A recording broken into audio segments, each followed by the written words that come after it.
para iniciar su columna. ¿Por dónde empezamos? Porque es un tema esto de... ¿Por dónde querés empezar? Mirá, recién hablaste un poco del tiempo. Ujú. Dijiste, bueno, perdón por haber llegado tarde. Y digo, aprovecho, ¿no? Los filósofos han abordado mucho el tema del tiempo.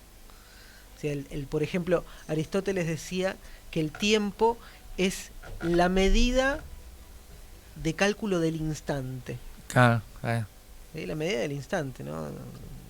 Por ejemplo, nosotros calculamos la realidad y medimos, por ejemplo, si nosotros estamos ahora, yo estoy hablando, pero lo que acabo de decir ya pasó. claro.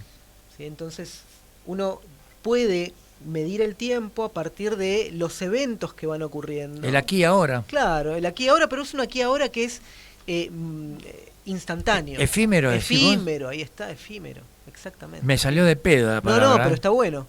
Lo efímero, o sea, el tiempo como algo del orden de lo efímero. Y lo interesante del tiempo es que pedimos perdón por el tiempo, por una llegada tarde o por simplemente ponemos tiempos, porque necesitamos de alguna forma estructurar la vida, ¿no? O sea, estructuramos la vida. Entonces, pero al mismo tiempo digo, ¿para qué estructuramos la vida? ¿Para qué hacemos esta división que desde hace milenios calculamos en 60 minutos? ¿Por qué hacemos esta división de horas de diurnas, de horas nocturnas? Y básicamente porque tenemos una relación con lo finito. O sea, la finitud humana hace que nosotros tengamos que organizar el tiempo para que nos alcance el tiempo. Y esto nos tiene que hacer pensar un poco, porque es como si, por ejemplo, se dice por ahí que el tiempo es dinero, ¿no? Pero hagamos el ejercicio mental de transformar nuestro tiempo como si en el momento de nacer se depositaran en el banco del tiempo, en el banco de la vida, una cantidad específica y delimitada de minutos, de horas, minutos y segundos, como si fuesen pesos y centavos. ¿Sí? Entonces necesitamos administrar ese tiempo. Y digo, ¿cuánto tiempo perdemos si hacemos un cálculo rápido, ¿no? ¿Cuánto tiempo tarda, por ejemplo, hervir una pava? ¿Y cuánto tiempo esperamos que la pava hierva? O por ejemplo, si vamos al caso de esperar el subte, ¿no? Esperar el subte o esperar el colectivo, o de ida y vuelta al trabajo, esos, no sé, 5 o 10 minutos. Claro. Hagamos el ejercicio simplemente de agarrar esos 5 o 10 minutos y sumarlos. Vamos a suponer que ese tiempo lo utilizamos solamente para ir a trabajar. Un tercio de la vida la pasamos trabajando, con lo cual tomamos 30 años laborales y los multiplicamos por esos, los transformamos en días completos y los multiplicamos por esos 10 minutos que esperamos diariamente a que venga y que venga el colectivo. ¿Cuántos años pasamos esperando el colectivo? ¿Cuántos años se pasan esperando que la pava hierva? ¿Cuántos años se pasan si tomamos en cuenta que, por ejemplo, 8 horas del día dormimos, 8 horas trabajamos y 8 horas del día estamos en un estado de vigilia? Lo que vivimos realmente, lo vivimos en un tercio. O sea, un tercio de la vida es lo que a nosotros nos pertenece. Claro. Hay otro tercio que le pertenece a un otro porque trabajamos para otro. Claro. Y hay un tercio que no le pertenece a nadie, que lo utilizamos, y esto es algo que ha transformado el capital, que lo transformamos solamente para que al otro día podamos ir a trabajar de vuelta. ¿Cuántos de nosotros, por ejemplo, estamos pensando, son las 9:30 o 10 de la noche, mañana me tengo que levantar a las 10, a las 6, con lo cual más o menos me tengo que ir a dormir a las 11 de la noche para más o menos tener una cierta cantidad de horas de sueño? Pero me gustaría quedarme más tarde mirando una película o simplemente charlando con mi pareja o con mis hijos, pero no lo voy a hacer porque al otro día tengo que ir a trabajar. Y uno se levanta temprano y desayuna. ¿Y por qué desayunas? Porque se tiene que ir a trabajar. Claro. ¿Y por qué almorzamos a las 12? Y porque después hay que estructurar el tiempo para ir a trabajar. O sea, toda nuestra vida está estructurada, el tiempo está estructurado en torno al trabajo. No por nada, el trabajo en las grandes culturas, como por ejemplo la cultura hebrea, si vamos al Pentateuco, es la maldición de Dios por la desobediencia, de Adán y Eva. O sea, no le dijo, bueno, ahora vas a tener un premio, vas a tener trabajo. ¿Sí? O sea, lo maldijo. Lo maldijo a él y lo maldijo a ella. A ella la maldijo, con dolores de parto darás a luz. El deseo vehemente será por tu esposo y él te dominará. La maldijo con la sumisión, con el sometimiento al varón. Y sucedáneamente a eso, maldijo al hombre y le dijo, con el sudor de tu frente comerás pan hasta estar satisfecho. Entonces, cuando alguien dice, por ejemplo, tener trabajo hoy es una bendición, y yo digo, no leíste Claro. Génesis. Totalmente. Ni hablar que la palabra trabajo viene de tripalium, que era un instrumento de tortura, ¿no? A ver, no estoy haciendo No, pero es entendible. una negación del trabajo. Lo que estoy haciendo es simplemente mostrando cómo, a partir del tiempo, un tiempo que nosotros estructuramos porque tenemos una cierta cantidad delimitada de horas de vida, porque a esos 80 años de vida inciertos, porque pueden ser menos o pueden ser un poco más, los transformamos así en promedio a días y horas, tenemos una cierta cantidad de horas limitadas que vamos consumiendo. En este momento me acabo de consumir, hablando del tiempo, más o menos unos 10 minutos. Acabo de consumirlos, son minutos que no van a venir nunca más. Ahora, yo los uso en algo que a mí me gusta, con lo cual disfruté de estos últimos 10 minutos.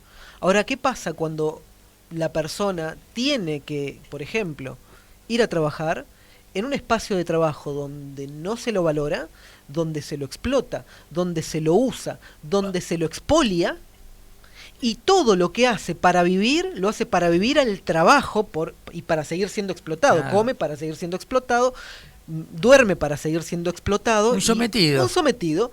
Y cuando llega el momento de jubilarse, Te rompen el orto. Te reprimen. exacto, te reprimen, Y ¿no? no te pagan. Y no te pagan. Bueno, fíjate, vos estás hablando del tiempo y yo lo relacioné, mientras vos estabas hablando, me parece bárbaro, lo que pasó en esta semana, que tiene que ver con el tiempo, ¿no? ¿Qué pasa con el tiempo y la persona? En Buenos Aires, ayer hubo más de 100 accidentes Qué locura. y más de 200 personas atendidas en los hospitales. Más de 100 accidentes. Una locura total. ¿Qué pasa ¿En qué con horario? el ¿En qué horario? En todo el día, ¿eh? En todo el día. Sí, sí, sí. No dijeron a la mañana. ¿No hay un cálculo de cuándo ocurrió más? No. No lo dijeron eso. Ok. Pero Porque- bueno, no importa, igual son 100 accidentes, ¿Sabes ¿no? por qué lo digo? Porque si, por ejemplo, es a las 3 de la tarde, va a haber quizás posiblemente menos accidentes porque la gente está o en sus casas o por lo menos en el trabajo. Pero si es durante la mañana el porcentaje mayor o durante la tarde durante el porcentaje menor, tiene relación directa con la explotación.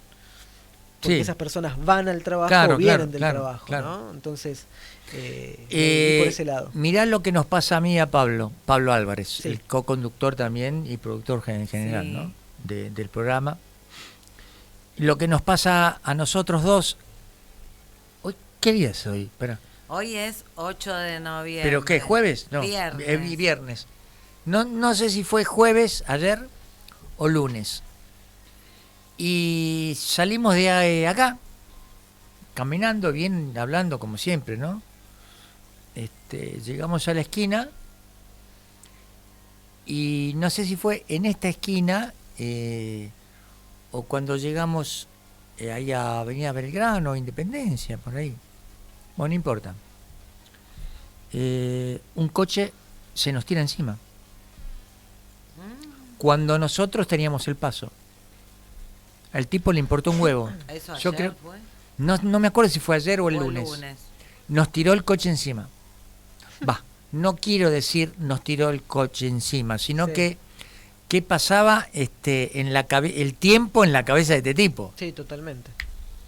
Tremendo. ¿eh? Tremendo. Bueno, también lo relaciono con los 100 accidentes que hubo ayer. ¿Qué le pasa a la gente, no? Sí, tal cual. Tal cual. Y saliendo un poco de este manejo de los tiempos, de la vida cotidiana, de las demoras y de todo esto de los accidentes y de cumplir en un sistema que oprime, ¿no? Mm. En la eterna espera de algunos y algunas de la llegada mesiánica, de ese cambio que nos llega, en la ansiedad por la lucha, muchas voluntades, muchos sueños, esperando una revolución, un cambio. Hace un par de años hablando con una de las compañeras de Lideresas Unidas, ella con 70 y pico años, y nosotras, algunas de 40, otras de 30, nos pregunta en un meet en la pandemia, ¿y cuándo llegará la revolución? Porque yo fui a entrenarme a Cuba en los 60 y 70, viví ahí, después volví, después me exilié a Uruguay y todavía la revolución no llega, y estaba Alberto y estaba la acechanza del advenimiento del capitalismo exterminador post-pandémico y todo este derrotero de este gobierno anarcocapitalista y de alguna manera de una ultraderecha ciberpolicíaca, ¿no? Y yo le dije en ese momento, mira, compañera, la verdad es que esa espera, esos tiempos, obedecen a tiempos históricos que no son y no se correlacionan lamentablemente con los tiempos biológicos de cada una de nuestras vidas. Ujú. Con lo cual, si vos vas a pasar todo tu tiempo disponible esperando eso que no va a llegar, vas a sentir una frustración total. Mientras tanto, trabajemos o hagamos una labor de concientización, de acompañamiento, de contención, para que ese tiempo, esa ansiedad y esa frustración dejen algún tipo de huella o marca para transformar la realidad que hoy estamos viviendo en esta opresión. Así que me parece genial este tema del tiempo que está sacando a la luz y a la reflexión. Veía recién un reel que habían hecho con palabras de Dussel en un discurso de El giro de Colonial, en donde él se refiere a que la filosofía, inclusive aparte de ser eurocéntricas, es ateniense, ego ateniense, algo así dijo él, porque fue Heráclito que dijo que en Atenas empezó, pero en realidad no tanto, fue en Egipto, pero ellos no quisieron mencionar Egipto, y ya desde ahí los europeos centralizaron y colonizaron. Tal cual. Bueno, de hecho, lo que plantea Dussel y un tema en el cual adhiero y he investigado bastante, que tiene que ver con el hecho de la distinción entre origen y comienzo. O sea, es lo mismo origen que comienzo, porque el comienzo siempre es es un evento en el tiempo. ¿Sí? El comienzo, por ejemplo, la radio, este programa tuvo un comienzo. No sé cuál fue el comienzo, pero sé que tuvo un comienzo, como todos tenemos un comienzo. Un comienzo que habrá sido, no sé, 2 años atrás, 3 años atrás, no lo sé. Sí, fue en el 2020, en Ok. streaming, en plena pandemia. Perfecto, ahí tuvo un comienzo, hay una fecha seguramente que... por El ahí- 5 de octubre, Bien, ahí en está el el Día de comienzo. la Mujer indígena, aborigen, el Día Internacional de la Mujer Aborigen por Bartolina Sisa. Ahí largamos la chispa mediática. Ahí está el comienzo. Ujú. ¿Sí? El comienzo siempre es histórico, el Ujú. comienzo siempre es una fecha específica. Ujú. Ahora, el origen de algo entra dentro de un devenir. Un devenir que tiene un antes y obviamente tiene un después. Entonces, una cosa es preguntar por el comienzo de la filosofía y otra cosa es preguntar por el origen de la filosofía. Perfecto. ¿Sí? Entonces, el comienzo de la filosofía tiene un comienzo histórico. ¿Sí? Es el 28 de mayo de 585. Mira. ¿Sí? 28 de mayo de 585. Antes de Cristo, ¿no? ¿Por qué ese es el comienzo? Es un comienzo que le pusieron los historiadores de la filosofía. ¿Por qué? Porque ese día, según dicen los historiadores, es el día en que se cumple la profecía o el cálculo de Tales de Mileto acerca de un eclipse de sol. Mira, como evento algo astronómico y astrológico. Y astrológico, exactamente. Entonces, ahí hay un evento. Sí, 28 de mayo, es la filosofía de Géminis, si querés. 28 de mayo de 585 a.C. Ahora, el origen de la filosofía, eso es completamente distinto, porque cuando los Aristóteles, Platón, Pitágoras hablaban del origen de la filosofía, la genes, no se referían al comienzo de la filosofía. Que el comienzo sí fue el 28 de mayo de 585 si querés, en Grecia. Ahora, distinto es el origen. El origen es muy anterior y podemos hablar de dos tipos de orígenes. Podemos hablar de un origen que podríamos denominar antropológico. Un origen antropológico en el cual tiene que ver con esto que dice, por ejemplo, Jaspers, cuando en un texto que se llama La filosofía, menciona que hay tres momentos en los cuales la filosofía emerge. El primero es el asombro. Y el asombro es algo que viene con el ser humano. Claro, por supuesto, es inherente. Es inherente, no depende de los griegos del asombro. No es que los griegos se asombraron y bueno, entonces ahí aparece la filosofía. No, asombro hubo siempre. Ahora, la forma de explicar eso por lo que yo me asombro es donde varía. ¿En qué varía la forma de explicar de un egipcio acerca de ciertos eventos de la forma de explicar de un griego del siglo V, siglo IV acerca del mismo evento? Que uno es un sistema explicativo narrativo y otro es un sistema explicativo argumentativo. Entonces, cuando hablamos de que la filosofía empieza en Grecia, lo que estamos diciendo es el comienzo de un sistema explicativo argumentativo,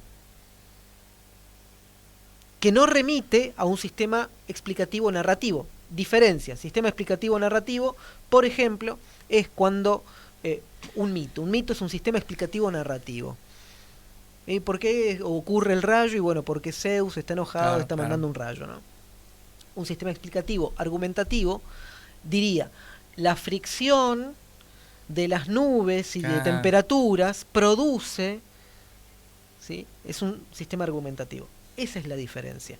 Ahora, no ocurre de un momento a otro. Este comienzo, por eso hablamos de origen y no de comienzo, este comienzo, que podríamos, no es un evento y a partir de ahí, claro, no hubo más explicaciones narrativas. ¿Sí? Por ejemplo, la radio empezó en determinado día, determinado horario, y en ese horario no se puede usar más ese espacio porque ya está utilizado. A partir de ese horario y ese día, todos esos días y horarios van a ocurrir que va a estar la chispa mediática. Entonces hay un comienzo y una continuación a partir de ese comienzo. Ahora, en la filosofía sí hay un comienzo, pero se mantiene la cuestión de origen. ¿Qué significa que se mantiene la cuestión de origen? Vamos a encontrar en Platón muchos mitos. Tenemos el mito de la caverna o la alegoría de la caverna, tenemos la alegoría de la línea dividida, tenemos el mito de Giges, tenemos diferentes mitos. Inclusive todo lo que escribe Platón en los diálogos es mito. O sea, lo que escribe ahí no existió. Tiene una base. El único diálogo que podríamos decir que tiene base histórica, podríamos decir que es la apología, que se basó en documentos del juicio y demás, pero después el resto son todos narraciones noveladas de alguna forma, teatralizadas por Platón. O sea, Platón escribe un gran mito que es Sócrates, el gran mito de Platón. Claro, ¿sí? Claro. Y utiliza el gran mito de Platón, de Sócrates, para introducir sistema explicativo argumentativo. Ahora, pero la filosofía tiene un origen tan antiguo como el ser humano, solamente que utilizó otro sistema explicativo para poder dar cuenta de ello.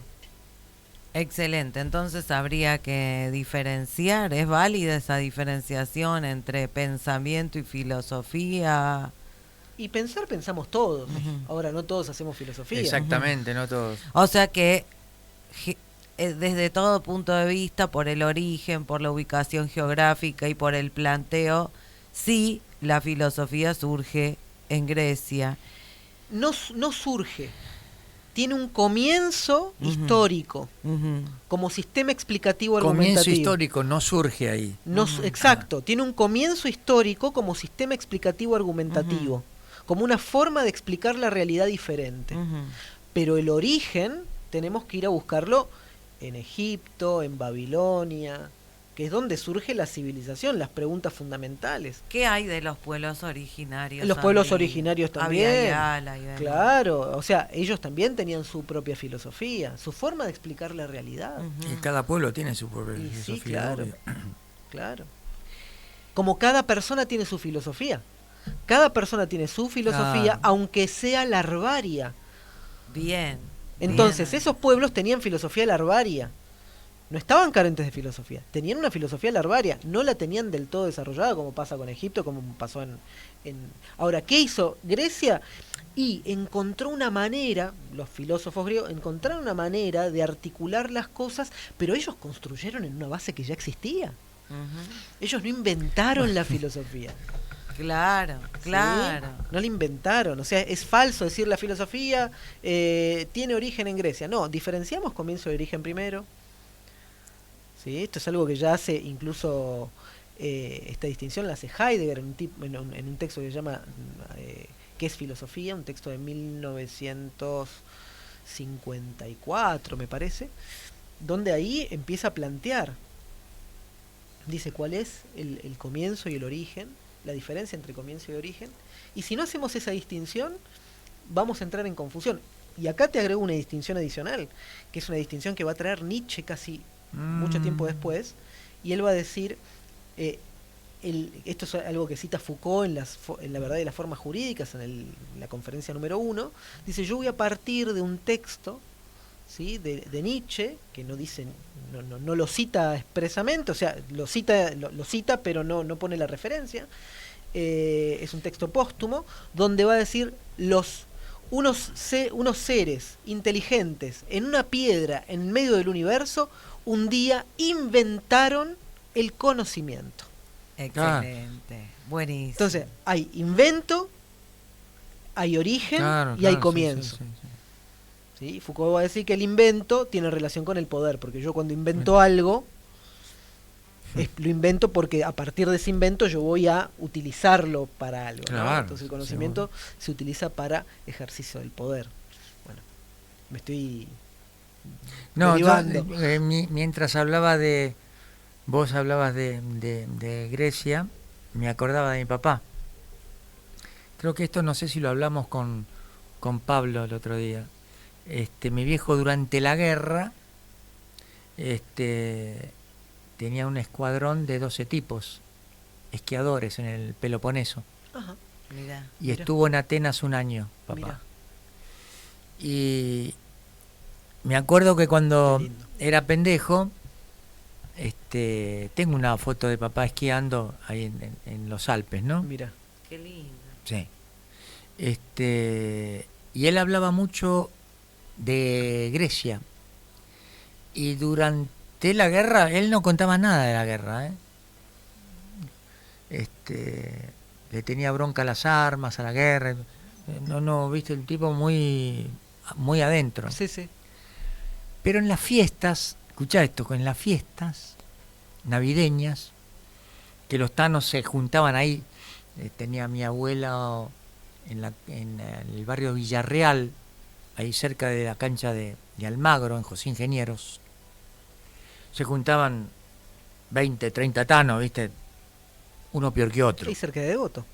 Sí, claro, pegado a Devoto. Pegado a Devoto, Pegado a viví Devoto. muchos años, en Lope de Vega, Beiró, la Bueno, calle Simbrón. bueno, ahí a 20 cuadras, porque la cancha de Almagro está ahí Sí, sí. cerca de la cancha de golf Ahí en de los ingleses. Caseros. En Caseros. Ujú. Bueno. Y los tanos, viste cómo son los tanos son fascistas, no todos, pero bueno. En porcentaje El importante. porcentaje importante. Y bailaban la tarantela, ¿viste? Y mi viejo odiaba la tarantela. Odiaba la tarantela. Entonces cuando lo invitaban a bailar, él bailaba como un griego. Qué hermoso. Como un griego. Y los chabones que eran todo menos 10, claro, el tipo, yo después de grande dije, mirá este hijo de mil puta, bailaba, tenía el baile griego compenetrado Sí, sí. en el fondo, ¿viste? Y por eso cuando hablabas del conocimiento, mi viejo agarró todo de ahí. Mirá. Odiaba muchas cosas de los tanos, pero de los griegos yo creo que amaba todo. Mirá. No me cabe la menor duda, ¿viste? Porque el tipo hasta tenía palabras en griego. Mirá. Bueno, Mirá me vos. cuenta mi abuela que el papá era autodidacta.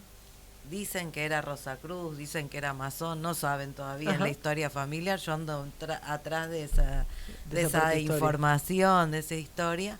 Pero bueno, era un ferviente admirador de San Martín y de toda la cultura de la historia antigua, haciendo hincapié en el griego. Y él había logrado aprender de manera autodidacta a escribir palabras importantes de lo que él estudiaba Mirá. en griego. Y bueno, me legaron una biblioteca chiquitita, que él tenía toda una casa llena de libros, pero a mí me llegó.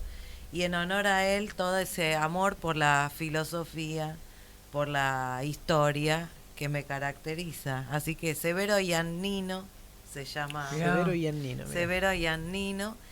Y de él recibí el legado del Príncipe de Maquiavelo en una edición de Los Hijos de la Viuda Mirá. del año 1898. Así que Impresionante. esto del tiempo, ¿no? De el tiempo y el tiempo en la civilización occidental, como para ir dándole un cierre a esta conceptualización, ¿no? El tiempo en la civilización occidental, en contraposición a estos imperios y pueblos originarios de la antigüedad. ¿Cómo se demarca eso? ¿Cómo se decide tan arbitrariamente pasar de un tiempo a otro? Mira, en principio hay un tiempo que es lineal, o sea, casi todas las culturas antiguas, y no por decir antiguas estoy diciendo algo malo, o sea, simplemente que hay un momento de la historia en que se cambia la percepción del tiempo. La cultura occidental tiene un tiempo que es lineal. Un tiempo que es lineal porque lo que hace es poner el pasado atrás, uno está en el presente, ¿sí? Y después tiene el futuro adelante. A diferencia del tiempo, como lo perciben, por ejemplo, los pueblos originarios, como lo percibieron algunos griegos, no digo todos porque no todos los filósofos griegos lo veían de la misma manera, pero en línea general lo veían de forma cíclica. Es un poco lo que quiere volver Nietzsche, ¿no? Con el eterno retorno de lo mismo. Entonces, un tiempo lineal que no vuelve. Yo creo que también tiene que ver con esta percepción que tienen mucho el capitalismo, que es el del desecho. O sea, el tiempo se utilizó. Claro. ¿Sí? Se consumió. Se consumió, dijiste antes, se claro. consumió, ya está. Y me hace acordar un poco al mito de Cronos, porque en el mito de Cronos hay dos momentos que para mí son... Uno que es conocido, Cronos se come a sus hijos, ¿sí? Lo podemos ver en el Goya, el Crono de Goya, ¿no? Saturno comiéndose a sus hijos. Tenía 12 hijos, Cronos, el dios del tiempo. 12 hijos. Cada uno representa las 12 horas diurnas y 12 nocturnas, que se van consumiendo, que se van comiendo. Eso por un lado, la más simple. Pero hay un momento en el cual la madre de Cronos, Gea, se alía con Cronos para poder destronar a Urano. Entonces traman la cosa, entonces Cronos toma una hoz y castra a Urano. Esta idea de la castración de Urano va a tomarle el psicoanálisis muchos años después y va a desarrollar ciertas nociones, el tema de la castración, por ejemplo, asociado al complejo de Edipo también y demás. Pero lo que me interesa es el hecho, el detalle que dice que con su mano izquierda toma los genitales, con la mano derecha cercena los genitales de Urano, y dice, y cuando los toma, los tira a la aventura por detrás. Qué locura. ¿Qué es lo que hace el tiempo? Claro. El tiempo lineal tira todo a la aventura por detrás. Un poco también el capital, ¿no? El capital necesita de un tiempo lineal, un tiempo que no vuelva, un tiempo que genere olvido. Exacto. Un Y tiempo que esto queda atrás. es para darle una vuelta de tuerca desde lo que es lo ficcional y el tema de los cómics, y demás, de esto del multiverso, el metaverso, esos universos paralelos que de alguna manera recopilan la idea del eterno retorno, pero ¿cómo es en ese caso? Bueno, a ver, no necesariamente toman la idea del retorno, sino que lo que hacen es ubicar líneas paralelas de tiempo. En este momento yo no estoy acá, en otro universo, estoy, no sé, en otro país, quizás y vestido con una túnica. En otro tiempo. En otro tiempo. En otro espacio-tiempo. En otro espacio-tiempo, y quizás Argentina no es Argentina y es una potencia mundial y somos un imperio que somete a los alemanes, no lo sé. Bueno, porque nuestro beneplácito que nos gobierna dice que él viene como el Eternauta y demás, que bueno, que también es un cómic. Bueno, claro, yo ya me creí que el presidente es un cómic. Dice que para apelar esto del mito y el relato, ¿no? O sea, el Eternauta es un héroe colectivo, no claro, era un héroe individualista. Exacto, bueno, no lo leyó. Claro, no lo leyó, pero él, viste, que dice que viene de otro tiempo a corregir el futuro y bueno, mucha zaraza, sí, ¿no? Sí, mucho Terminator. Claro. Sí. Es capaz de apresar a Sarah Connor, juzgarla y matarla, para que aprenda. Claro, ¿no? ya la quisieron matar a Sarah Connor. Claro, cuento, ¿eh? Sí. Hace poco ahora la están juzgando y están preguntándole si se percibe mujer, o sea. Claro. No, me digo presidenta porque me encanta qué sé yo, o sea, hay cosas que... Claro. Bueno, perdón, a veces los exabruptos. Claro, ¿no? Pero lamentablemente... Bueno, Diego, muchas gracias. Eternamente agradecides acá y nos volvemos a ver seguramente en 15 días más. Ha sido un gusto, un placer y como siempre, y nos estamos viendo en 15 días. Dale, muchas gracias y bueno, seguiremos trabajando, labrando las tareas para que podamos encontrar esa salida posible a la felicidad, ¿será? O por lo menos la revolución. A la revolución. Bueno, yo ahora el eslogan era con fe democrática, mientras estábamos todavía en un sistema que era más una democradura por momentos o una democracia débil, pero ya hoy no estamos en una democracia y entonces el eslogan nuestro es con fe revolucionaria. Totalmente. Más que con fe democrática. Totalmente, con resistencia. Con resistencia. Gracias y nos vamos a un corte enseguida.